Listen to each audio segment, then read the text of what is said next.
Hello friends, how are you? I hope you are doing well. तो आज जो हम टॉपिक के साथ डील करने वाले हैं, that is a very interesting topic, और that is India has dropped Iran from Chabahar rail project due to lack of active engagement. ठीक है, ये काफ़ी क्यूरोसिटी वाला एक टॉपिक है बिकॉज़ ईरान और इंडिया के रिलेशनशिप काफ़ी अच्छे हैं। तो ऐसा क्या हो गया कि ईरान ने इंडिया को ड्रॉप आउट कर दिया इस प्रोजेक्ट से और खुद ये रेल प्रोजेक्ट स्टार्ट कर दिया है। तो ये जानना काफ़ी क्यूरोसिटी वाला टॉपिक होगा।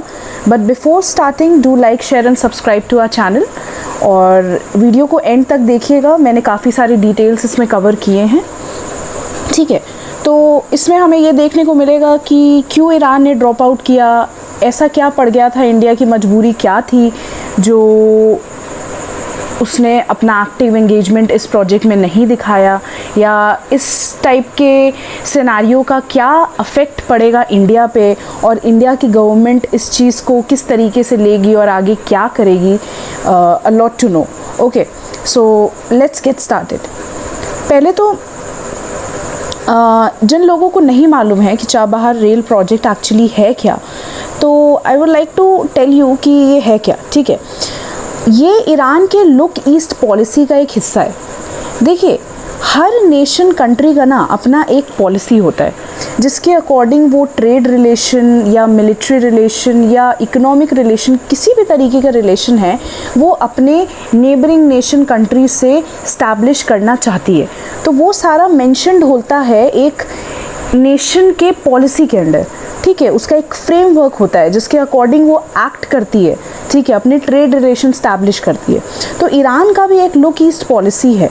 तो उसके अंडर क्या करती है, वो जितने भी अपने रिलेशनशिप जो है वो एक्सपैंड करने की कोशिश करती है with all the Asian partners, और एशिया में भी particularly with China and India.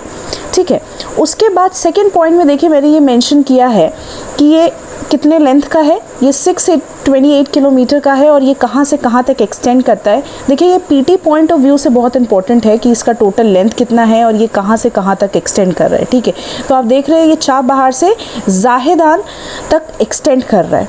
Okay, then देखिए, प्लस आपको ये भी ध्यान देने की ज़रूरत है कि एक ट्राईलैटरल अग्रीमेंट है। ट्राईलैटरल आप समझ रहे हैं ना, trilateral is mixture of 3 parties.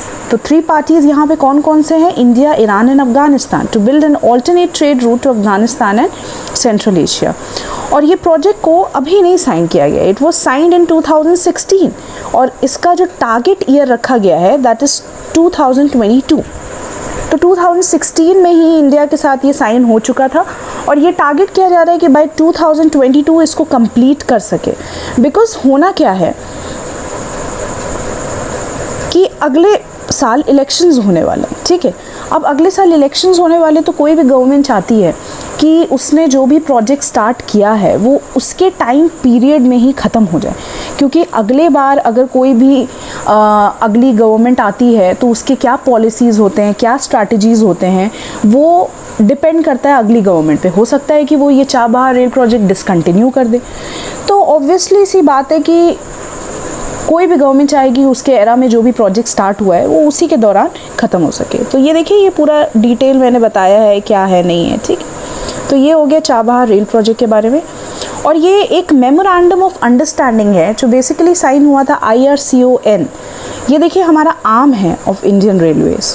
ये इसका मैंने लोगो भी यहाँ पे बना के दिया है आपको, तो आप देख सकते हैं कि इसका लोगो कैसा है। ठीक है, और ये मेमोरेंडम ऑफ अंडरस्टैंडिंग किसके बीच में? ये जो रेल प्रोजेक्ट है ये एक मेमोरेंडम ऑफ अंडरस्टैंडिंग है between IRCON and the Iranian government. तो इरकॉन ही, ये जो IRCON है, इरकॉन, यही फाइनेंस करेगा इस प्रोजेक्ट को। और जो टोटल नेट वर्थ अलॉट किया गया है इस रेल प्रोजेक्ट के लिए, ये है $1.6 मिलियन। देखिए, ये बहुत इंपॉर्टेंट है, ये एक फैक्ट है। तो ये आपको ध्यान देना ज़रूरी है कि हमारे तरफ से, क्योंकि इरकॉन क्या है, गवर्नमेंट ऑफ इंडिया अंडरटेकिंग है, तो ये इंडिया की तरफ से पैसे लगा रहा है। तो इसने कितने पैसे लगाए हैं, और ये क्या करेगा, पूरा सर्विसेज प्रोवाइड करेगा, infrastructure, work and financing provide करेगा। ठीक है, तो ये हो गया। आगे हम चलते हैं दूसरे टॉपिक पे, why India has been dropped out. तो देखिए ये बहुत ही एक इम्पॉर्टेंट बात है जानना कि why India has been dropped out. India को ड्रॉप आउट किया क्यों गया है? बिकॉज इंडिया और ईरान के रिलेशनशिप जब इतने अच्छे हैं तो उन्हें ड्रॉप आउट क्यों किया गया है? देखिए यूएस का सैंक्शन बहुत इंपॉर्टेंट रोल प्ले करता है। यूएस का सैंक्शन बहुत ज़्यादा इंपॉर्टेंट रोल प्ले करता है यहाँ पे। अब यूएस सैंक्शंस के वजह से हम लोग ने ईरान से जितना भी हम लोग ऑयल इंपोर्ट करते थे वो भी हम लोग ने पूरा ज़ीरो आउट कर दिया गया है। मतलब पहले हम बिगेस्ट इंपोर्टर हुआ करते थे ऑफ ऑयल फ्रॉम ईरान, और आज के टाइम में प्रेजेंट टाइम में हमने ईरान से ऑयल इंपोर्ट करना बिल्कुल ही बंद कर दिया। और ये सब पॉसिबल हुआ है किसके वजह से? यूएस सैंक्शंस के वजह से। तो यूएस सैंक्शन के वजह से इंडिया और ईरान का रिलेशनशिप थोड़ा डिटेरिएट हुआ है in the field of oil. अब देखिए यूएस सैंक्शन है क्या? तो यूएस ने काफ़ी सारे सैंक्शंस लगाए हैं against Iran in response to the Iranian nuclear programme and Iranian support for Hezbollah, Hamas and Palestine Islamic Jihad. और ये जो है ना हिजबुल्लाह, हमास और पैलेस्टीन इस्लामिक जिहाद, ये सारे कंसिडर किए गए हैं by US as terrorist organisation. तो इनका मानना है कि ईरान क्या करती है कि जितने भी टेररिस्ट ग्रुप्स हैं, ठीक है, उनको वो फंड प्रोवाइड करती है, उनको वो हेल्प करती है, हर तरीके से जितना भी सपोर्ट कर सकती है इन टेररिस्ट ऑर्गेनाइजेशन को वो करती है, ठीक है। तो इसीलिए यूएस ने क्या किया, ईरान के ऊपर सैंक्शंस लगाए। और उस सैंक्शंस का एक इम्पॉर्टेंट क्राइटेरिया ये है कि यूएस के साथ जो कोई भी नेशंस या कंट्रीज रिलेशनशिप में हैं, अगर वो ईरान के साथ किसी भी तरीके का रिलेशनशिप स्टैब्लिश करते हैं तो उनके ऊपर भी सैंक्शंस लग जाएंगे। तो इंडिया यूएस का एक बहुत ही फ्रेंडली नेशन है, और अगर वो ईरान के साथ किसी भी तरीके का ट्रेड रिलेशनशिप स्टैब्लिश करता है तो इंडिया भी सैंक्शन के दायरे में आ जाता है।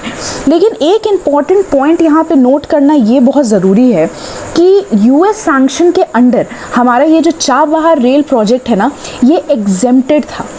मतलब हम वहाँ पे जाके किसी भी तरीके का एक्सपेंशन कर सकते थे, इस रेल प्रोजेक्ट में इन्वेस्ट कर सकते थे, सब कुछ कर सकते थे, और हमारे ऊपर यूएस सैंक्शन नहीं लगते क्योंकि ये यूएस सैंक्शन को इस चाबहार प्रोजेक्ट के अंडर इंक्लूड नहीं किया गया था।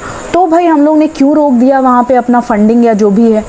क्योंकि माना यह जा रहा है कि हम लोग ने फंडिंग रोक दी थी, वहाँ पे इन्वेस्टमेंट नहीं किया था, इसीलिए ईरान ने खुद ही ये प्रोजेक्ट स्टार्ट कर दिया है, तो ये माना जा रहा है। तो बात ये है कि इरकॉन का मानना ये है कि इक्विपमेंट सप्लायर्स और जो टेक्नोलॉजिकल सप्लायर्स है वो टारगेट किए जा सकते हैं बाय यूएस। क्योंकि देखिए इक्विपमेंट सप्लायर्स है, ज़रूरी नहीं है कि वो इंडिया की तरफ से हो, वो हम किसी और नेशन से भी इक्विपमेंट सप्लाई कर सकते हैं या जो भी है।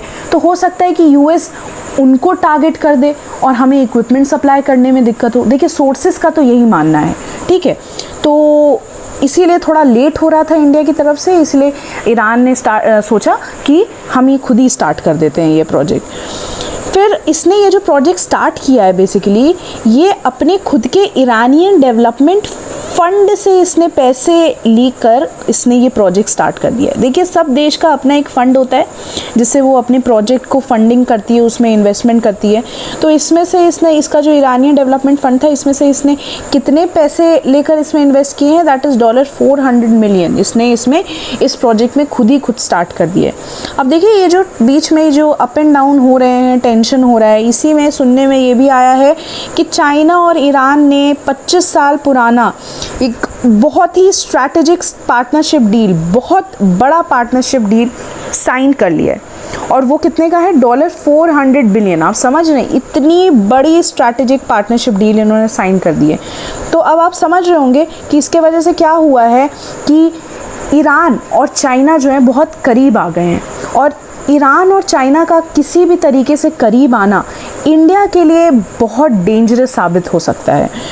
तो इन्होंने ये स्ट्रैटेजिक डील साइन की और उसके बाद तुरंत ये इन्होंने अपना ये रेल प्रोजेक्ट स्टार्ट कर दिया है। देखिए अब होता क्या है, जब इतने चीज़ें हो जाती हैं तो गवर्नमेंट की या इरकॉन की कुछ ना कुछ लायबिलिटी तो बनती है। तो उन्होंने अपने जवाब में क्या बताया, उन्होंने बोला कि उन्होंने काफ़ी सारे PSU कंडक्ट करवाए थे, काफ़ी ड्यू डिलिजेंस सर्वेस कंडक्ट करवाए थे 2018 में, और ये सारे रिपोर्ट्स उन्होंने ईरानियन गवर्नमेंट को सबमिट भी किया था, लेकिन उनके तरफ से कंस्ट्रक्शन से रिलेटेड कोई भी किसी भी तरीके का रिप्लाई नहीं आया। मतलब इरकॉन का ये मानना है कि हमने तो इनिशिएटिव ली थी, लेकिन हमारे पास उनके तरफ से, ईरान के गवर्नमेंट की तरफ से कोई भी ऐसा रिप्लाई नहीं आया। इंडियन गवर्नमेंट से जब ये बात पूछी गई, जब ये खबर आई कि ईरान ने हमें हटा दिया है और खुद से खुद प्रोजेक्ट स्टार्ट कर दिया है, तो इंडियन गवर्नमेंट ने बोला कि इंडिया के लिए चाबहार बहुत ही ज़्यादा इंपॉर्टेंट है and we are committed towards Chabahar, and हम इस प्रोजेक्ट को बीच में भी ज्वाइन कर सकते हैं। ज़रूरी नहीं है कि हम शुरू ये देखिए यहाँ पे लिखा है कि it could obviously join this project late, तो ये इंडियन गवर्नमेंट के द्वारा कहा गया है। और क्योंकि ये इंडियन गवर्नमेंट ने कहा है कि क्योंकि ये प्रोजेक्ट इनके लिए बहुत ज़्यादा क्रूशियल है, तो ये इसे छोड़ेंगे तो नहीं, और ये बिल्कुल कमिटेड हैं टोटली, और ये ज्वाइन कर सकते हैं प्रोजेक्ट को लेट में भी। ठीक है, अब देखिए how will it affect India, ये कैसे अफेक्ट करेगा इंडिया को। In 2016, India signed a deal with Iran, putting $8 billion investment in Chabahar port. अब ये देखिए 2016 में हमने पढ़ा है कि इसने साइन कर दिया था प्रोजेक्ट, और इसने काफ़ी इन्वेस्टमेंट कर भी दिया था, इंडिया ने काफ़ी ज़्यादा इन्वेस्टमेंट कर भी दिया था इसमें, अराउंड $8 बिलियन इन्वेस्टमेंट इसमें चाबहार पोर्ट में गया है। ठीक है, और 240 किलोमीटर रोड भी बना दी गई है कनेक्टिंग अफगानिस्तान विद ईरान। तो ऐसा नहीं है कि इंडिया बिल्कुल स्टार्टिंग है इसका, ये काफ़ी दूर तक आ चुका है इसमें। ठीक है, और काफ़ी दूर तक आने की बात ये भी है, इसके लिए इम्पॉर्टेंट इसीलिए भी है इंडिया के लिए, बिकॉज वहाँ पे एक ग्वादर पोर्ट है, आप लोगों ने सुना होगा, वो चाइना के द्वारा बनाया गया है। अब चाइना के एक्सपेंशन पे एक काउंटर चेक रखने के लिए वहाँ पे चाबहार पोर्ट इंडिया ने बनाना स्टार्ट किया था। तो आप समझ रहे हैं चाइना के ग्रोइंग पावर, ग्रोइंग कंट्रोल पे एक चेक कर रखने के लिए उसने वहाँ पे चाबहार पोर्ट का निर्माण किया था। तो इसीलिए बहुत इम्पॉर्टेंट है ये चाइना की एक्टिविटीज़ को देखना, उसके एक्टिविटीज़ को एसेस करना, ये बहुत इम्पॉर्टेंट है इंडिया के लिए, क्योंकि इंडिया के लिए नहीं बाकी नेशंस के लिए भी, क्योंकि चाइना आज के टाइम में जिस तरीके से ग्रो कर रही है और जिस तरीके से हर चीज़ पे हर एरियाज़ पे, चाहे वो कोई लैंड एरिया हो या वाटर एरिया हो, अपना कंट्रोल बना रही है, अपना क्लेम कर रही है, तो और सब नेशंस को ये ध्यान देना काफ़ी ज़रूरी है कि चाइना कहाँ तक फैल रही है, उस पर एक काउंटर चेक रखना किसी भी नेशन के लिए बहुत इंपॉर्टेंट है। कल को वो इंडियन ओशन पे आएगी, इंडियन ओशन पे बोलेगी ये एरिया हमारा है, हम नेविगेशन करेंगे, तो इंडिया का ये हक बनेगा ना कि वो उस चीज़ को चेक करे कि वो ज़्यादा एक्सपेंशन ना करे, और अगर वो एक्सपेंशन करती भी है तो इंडिया पे उस चीज़ का खतरा क्या होगा। तो बहुत ज़रूरी है चाइना पे चेक बना के रखना। तो अगर ये हाथ से चला जाता है तो चाइना इंडिया के लिए बहुत ही ज़्यादा, इंडिया के प्लान्स को ये काफ़ी ज़्यादा क्लाउड कर सकता है।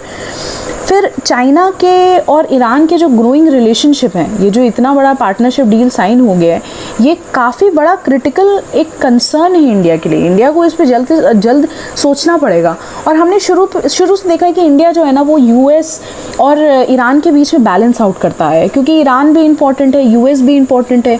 अब यूएस सैंक्शंस की वजह से उसको ईरान के साथ कुछ ना कुछ अप्स एंड डाउन्स हो जाते हैं रिलेशनशिप में, ईरान के वजह से कभी क्या क्या, जैसे नेपाल है ना, वो कभी इंडिया के सपोर्ट में हो जाता है, कभी चाइना के सपोर्ट में हो जाता है, बिकॉज वो दोनों के बीच में बैलेंस करने के चलते चलते ना वो एक तरीके का फंस जाता है बीच में। वैसे ही इंडिया का भी हाल ईरान और यूएस के केस में यही हो जाता है।